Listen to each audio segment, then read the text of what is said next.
now let's all play What's My Line?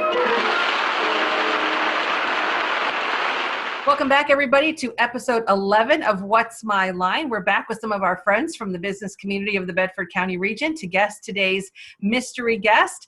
We have with us today Helen Sickle from Homewood at Springhouse Estates, Matthew Bullington from Bullington Financial Services, Stacy Gold, our friend from downtown Bedford, Tim Weaverling from Reed Wirtz and Roadman, and our mystery guest is yet to be determined. Our panelists will ask the mystery guest questions that will elicit yes and no question answers only. You will hear a bell that rings once for yes and twice for no. You'll ask until you get a no answer, and then we'll keep going around the horn until somebody guesses it.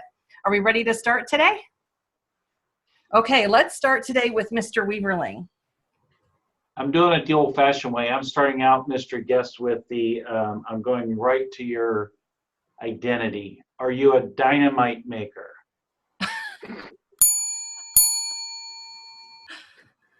That would be no. If you watch the old What's My Lines, before they start, everybody gets one guess, and that's one of the guesses they always have. So you've blown your turn, Tim.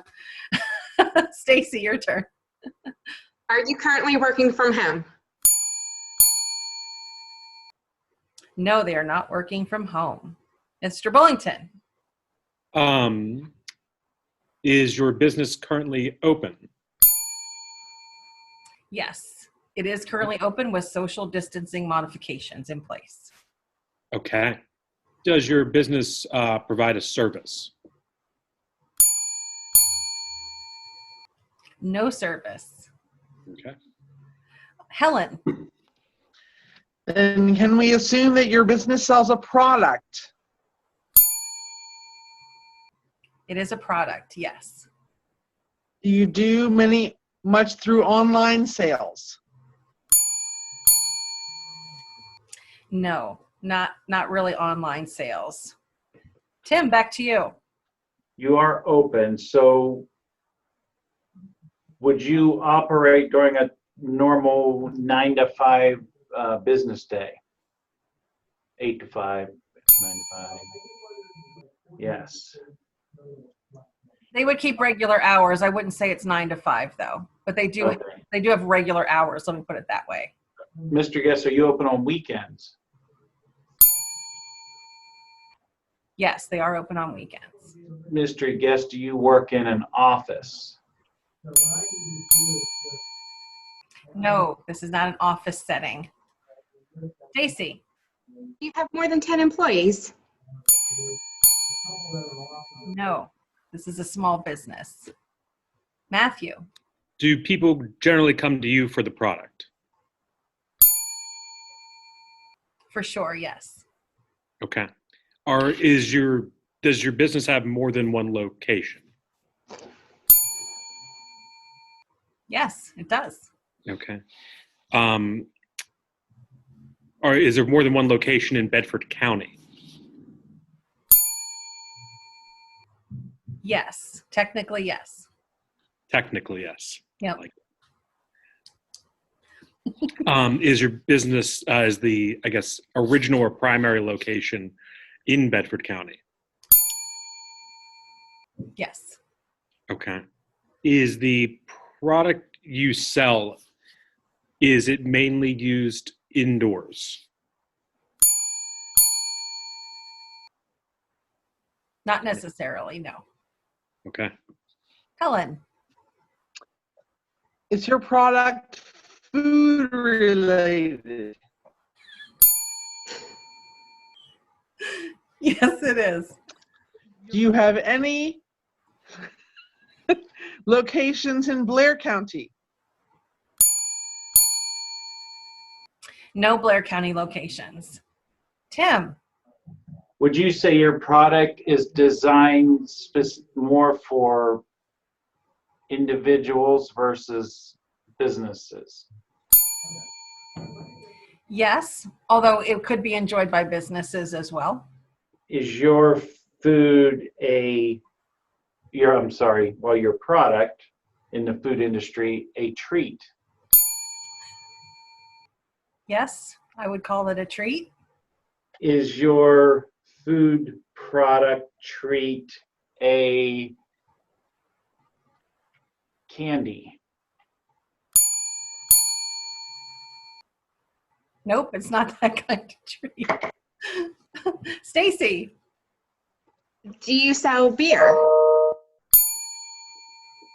Yes, they do sell beer. Is it Old Bedford Brewing Company?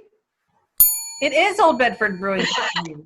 Yay, I finally guessed one. Let's reveal our mystery guest. There he is. Hey, Mary.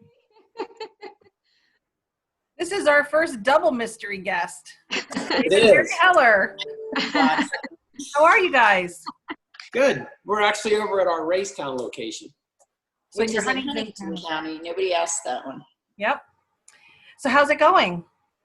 Well, we'll open up here at Racetown this Friday and Saturday.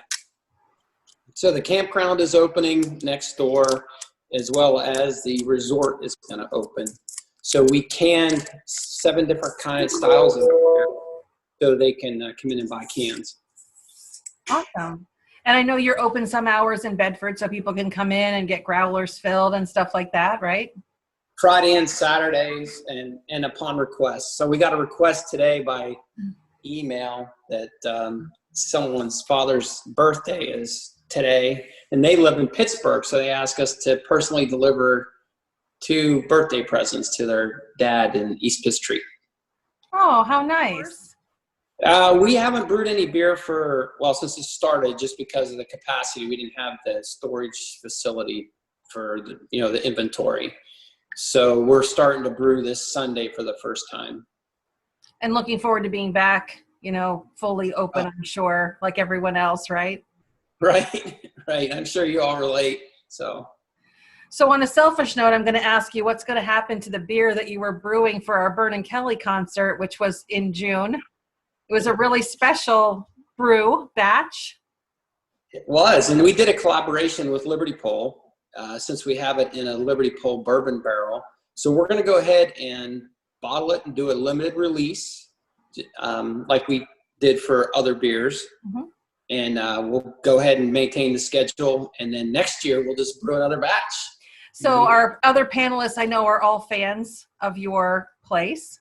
You guys want to chime in at all? I had a question. Did you say you were doing cans now? Have you Yeah. have you done them in the past, or? No, not really. We bought a canning machine last year, and we didn't really have a use for it until this thing hit. And so it's a single 16-ounce can, and we run through, we do 140 cans in about 45 minutes, maybe. Okay. So it's pretty labor intensive, but at least we have a product that people can come in and take, especially here at Racetown with the campers and the boaters and things of that nature. Yeah. So how many different beers are you doing in the canning process? So right now we have 7 different styles. Here's a picture of the can. Oh, awesome. Oh, cool. And then on the side, we just have written the style. Excellent. Nice. That's great. Will you have them in Bedford also, or just in Racetown? We'll probably have them in both locations, but primarily in Bedford, since we can fill the growlers and everything else. We also, introduced the plastic growlers in Bedford like we had here in Racetown last year. And so you have the 16-ounce bottles, but the plastic growlers are these. And Racetown loved them last year, and we introduced them to Bedford during this shutdown, and they're really going out the door quick. Good. Nice. And your second Bedford County location is actually at your farm, right? Right. That's where all our inventory is, and we're going to do an event up here this summer, because you can social distance up there all you want. So, so we're really planning on an event hopefully during July, because I think that even our business, like the restaurants and everyone else, they're say you can open with 25% capacity or something, which is, for us, that's 8 people. So that's really not going to help that much. So we figured if we did it up at the ranch in that open setting, then, it may be well attended. Yeah. I think we're all shaking our heads yes, that we'll see you there. Works. I think, The event, yes. yeah, I think I would turn to Stacy and Helen, who are both like master event planners, that we would take just about any event right now, right, ladies? Definitely. We may have to forego the axe throwing though, because our insurance agent didn't like that one. Oh, he liked it. So Tim is your insurance agent, right? Oh, yeah. And like any good agent, I test all the product before it can be put out the door. That's really fair. Our agent, Tim just kind of helps her out. once in a while. I hear you. So Stacy, do you want to put in another plug for folks to vote for downtown Bedford in the National Main Street contest? Absolutely. Please vote every day. You can find the link on the DBI Facebook page. Kelly is generous enough to also include it on the Chambers page. And you can go to mainstreetcontest.com and find the Downtown Bedford link there. We are in the running of the top 25 for $25,000. So vote. You vote 25 times every day. Everyone needs to do it because it goes to Christmas lights if we win, right? $25,000 would be really help us. You know, it would really, really make a difference. For those of you that don't know, the current Christmas lights are more than 20 years old, and the most recent ones are still 13 years old. So if they need replaced and they need upgraded, and this is the perfect way to at least start that process. So my question, Stacy, is will the new Christmas lights be any lighter to drag out of that shed? We are definitely looking for some ergonomic, I guess, designs. We want to do LED, of course, and I think it would definitely add a lot of charm too. We don't want to take away from that because obviously Christmas is such a magical time for our downtown. We don't want to change the feeling of the nostalgic, historic value of what Bedford offers. So it just would complement these things. Dave, anything else you want to say before we go? No, thanks for the invitation. We really appreciated sharing the time with you all. Oh, sure. It's nice to see you. I will tell you, in my household, you've done something that I never thought was possible, and that you converted my husband from Mick Ultra to a stout. About, I think, as far as you can go on the opposite sides of the beer wheel. So It is. And you want to, for folks who maybe don't know where you are, you're in Fat Jimmy's, which is such a cool partnership as well. Yeah, so it's been great. And matter of fact, on Time Hop from Facebook, it just came up, I guess, 3 years ago, yesterday or today? Today. We signed the lease with them, and there was pictures of us and Percy and Jim signing the lease. So it was pretty nostalgic seeing that this morning. That's awesome. Well, you guys have been such a great addition to our county and to our community, and thanks for all that you do. I know you guys do a lot of stuff with a lot of different organizations, and we're proud to work with you. No, thank you. We're looking forward to getting back to the cornhole days. That sounds great. That sounds great. Thank you guys all for being our panelists today. We look forward to seeing you again on What's My Line, and have a great rest of your day. See ya. Cheers. Bye. Thanks. Thanks. Good job. See you. Bye.